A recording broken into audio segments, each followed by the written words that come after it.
My name is Alex. I just turned 17 and became a sophomore in high school this spring.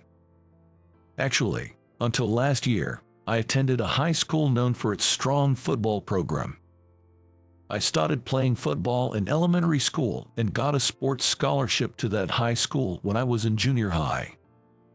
Honestly, when I first started playing football, my athletic ability was below average. But I wanted to improve, so I spent all my free time practicing football. All that effort paid off when I received a recommendation from the prestigious school, and I was truly happy, thinking I could continue playing the sport I loved.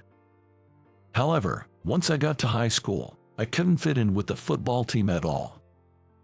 Despite there being many team members, I couldn't make friends with anyone, and before I knew it, I became the target of their teasing. I don't have any special skills besides football, and I'm not good at talking, so I don't have many friends. It seemed like everyone around me found me undesirable, including my senior, Michael, and everyone else, who looked down on me. Even the coach seemed to notice that I stood out awkwardly within the team. When I went to submit my resignation from the team, the coach seemed really relieved. I hadn't made any remarkable contributions since joining, and there were many students better than me. It seemed the coach was internally troubled about how to deal with me. "Alex, you've done well so far. Life is much longer from here on out, and it's better to find something else you're passionate about." Hearing the coach's words, I was deeply shocked. It made me painfully aware that no one at this school needed me anymore. Thus, I dropped out of high school and transferred to a private high school in the neighboring state.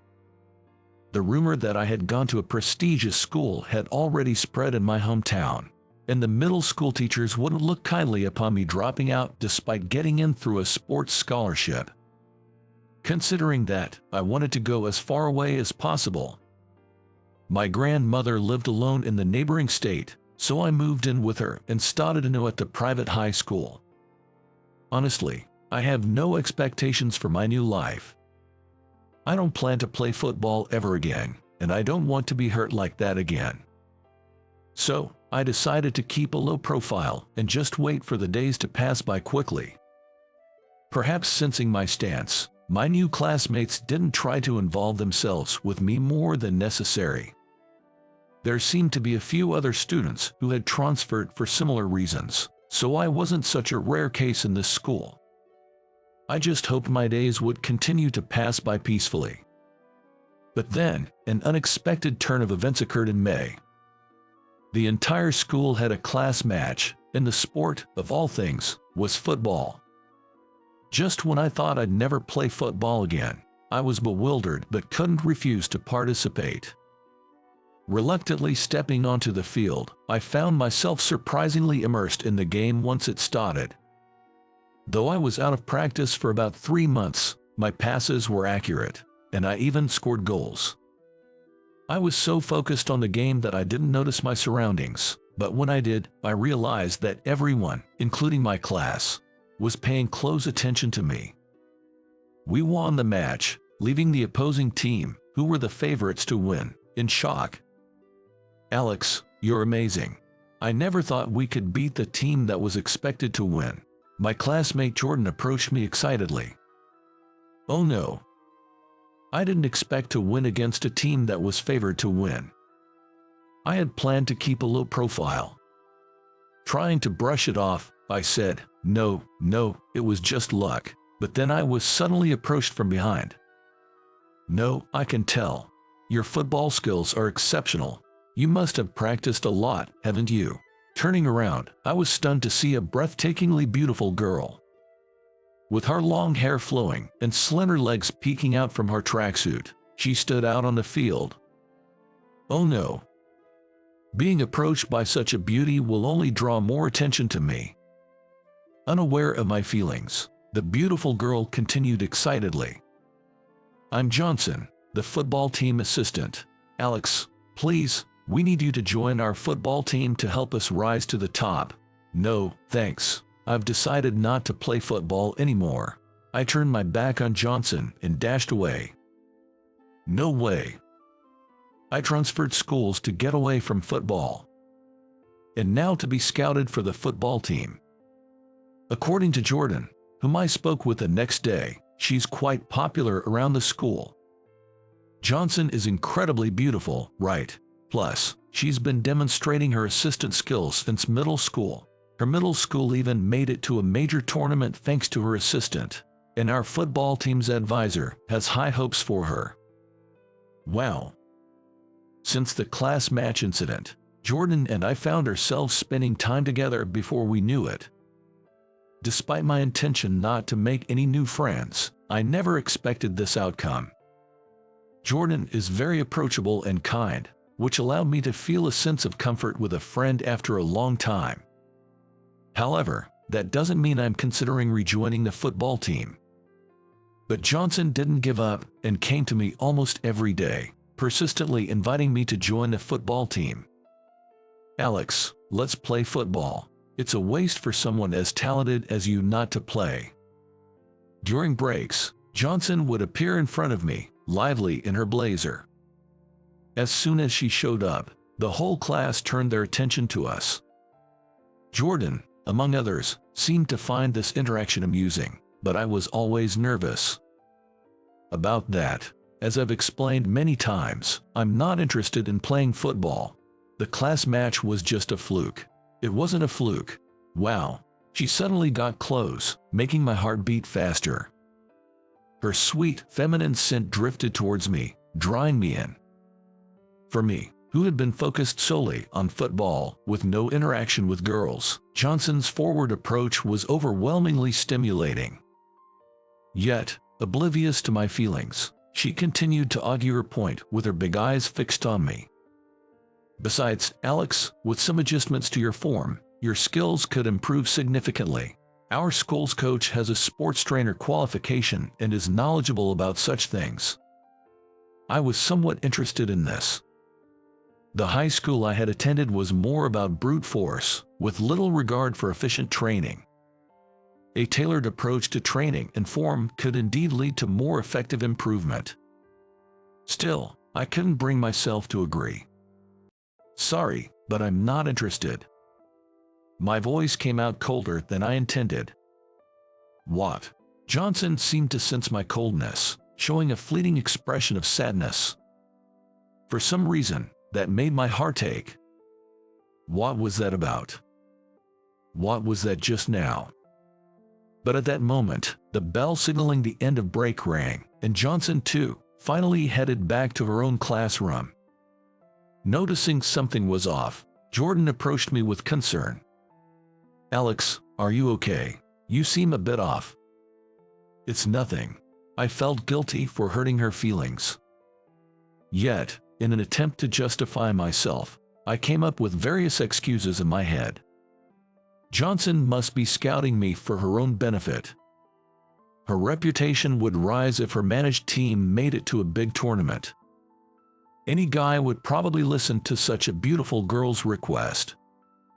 There must be other students with great athletic abilities in this school, not just me. I don't need to join the football team just for her sake. I realized these were terrible excuses filled with victim mentality, but perhaps I was still haunted by my past failures. I strongly wished never to be hurt by my beloved football again. A few days later, I woke up unusually early and arrived at school about 40 minutes earlier than usual. Wondering what to do so early, I accidentally spotted Johnson on the field. Though all club activities were supposed to be off this morning, there she was, dragging the field marker. And she was doing it all by herself. Seeing her like that instantly made my heart tighten. She truly cherishes the football team as their assistant. Without rest, diligently leveling the ground, I found myself compelled to speak to her for some reason. Good morning, Johnson. It must be tough to be working on the field so early in the morning. When she noticed my voice, she stopped her work and greeted me. Good morning, Alex. Yes, actually, there was a practice match with another school last night, and the ground ended up rougher than usual. So, I thought I'd clean it up, she said with a smile. Her sincerity was so palpable that in that moment, I truly thought she was beautiful. Not just her appearance, but I deeply realized how beautiful her heart is. The team members are really lucky to have someone like you as their assistant. Alex, do you have a moment after this? There's something I want to talk about. Please wait in front of the clubroom while I change into my uniform. Confused by her request, I responded, okay, and waited for her to finish changing. About 10 minutes later, the door to the clubroom opened and Johnson invited me in. Being alone in a closed room early in the morning with a beautiful girl like her was unbelievable. What could she possibly want to talk about? Due to extreme nervousness, my heart was pounding as if it were racing. Then, suddenly, she grabbed my hand. Alex, please touch this, she said. Caught off guard, I tried to look away, but she insisted, please, look closely, pressing my palm against her thigh. Huh, what is this? Surprised by the unexpected sensation, my eyes widened. There was a large, painful-looking scar on her thigh. Such a scar wouldn't have remained unless it was from a serious injury. Actually, I got this scar during a football match in my first year of junior high, she revealed. What? As I looked at her face in surprise, I saw a sorrowful expression. It was as if the pain inflicted by that scar was still present, even after 3 years. Alex, I've kept this quiet, but my birth family name is Taylor. Influenced by you, I played football until I got injured in elementary school, she confessed. Wait, Johnson, was that Emily? As a kid, I often played football with friends at the local park. Among them was a girl named Emily Taylor, who tried to play football with the boys.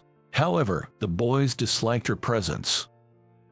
They thought it was ridiculous for a girl to play football and tried to drive Emily out of the park. But from the moment I saw her, I felt she had something special. Despite being ridiculed by the boys, she never gave up and chased the ball with unwavering passion. Inspired by her zeal, I eventually started practicing with her, and she became one of the best players in the park. After that, no boy dared to tell her to leave the park. In my memory, Emily was a tomboy with a short haircut and tan skin. I never imagined that the beautiful long-haired Emily in front of me was the same person. I was speechless from the shock. She continued to explain.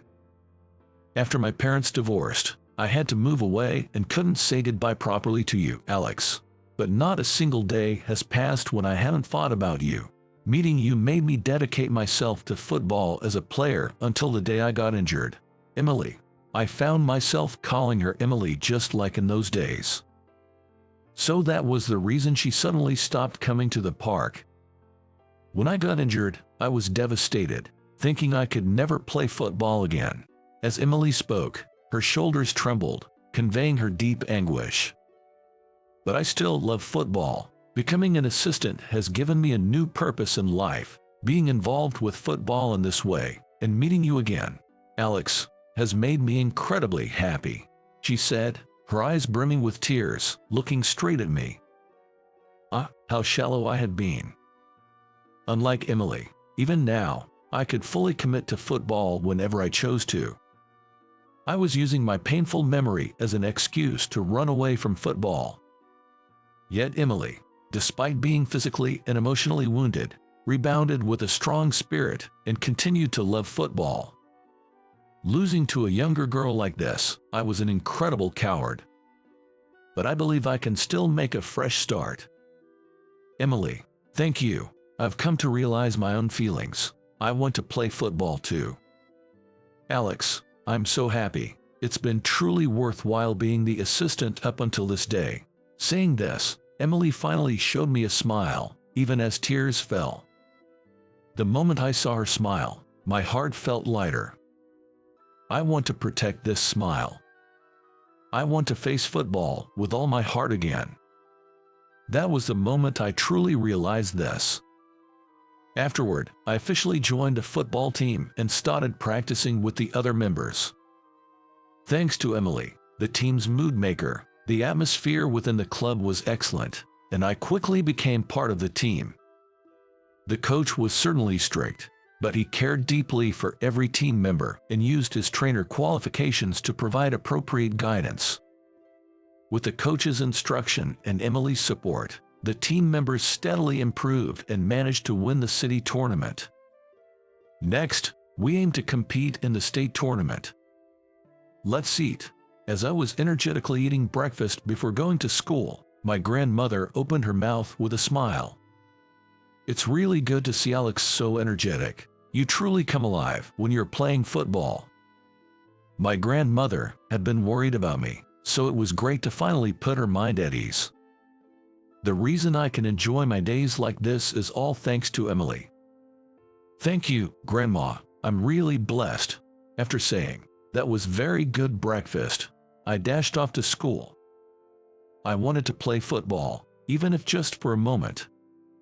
With that thought, I felt as light as if I had wings on my feet, allowing me to run effortlessly. Emily was already on the field, leveling the ground as usual. "Good morning, Alex." "Good morning. All right, I'm going to help with the leveling too." Saying that, I joined Emily and worked on the field together. Our conversation was mainly about the upcoming tournament. Spending time with her like this made me deeply realize how special she was to me. I wanted to be closer with her, not just as an assistant and a team member, but in a more significant way. "Emily, what is it?" The moment she looked at me with her big, beautiful eyes, I felt my heart race and lost my words. "It's nothing." "Come on. It's not fair to stop halfway. I'll tell you if we win the next tournament." I can't express my feelings as directly as Emily does. "So please wait a bit longer," I said in my mind. "After we've grown a bit more through the tournament, I'll properly tell her how much I like her."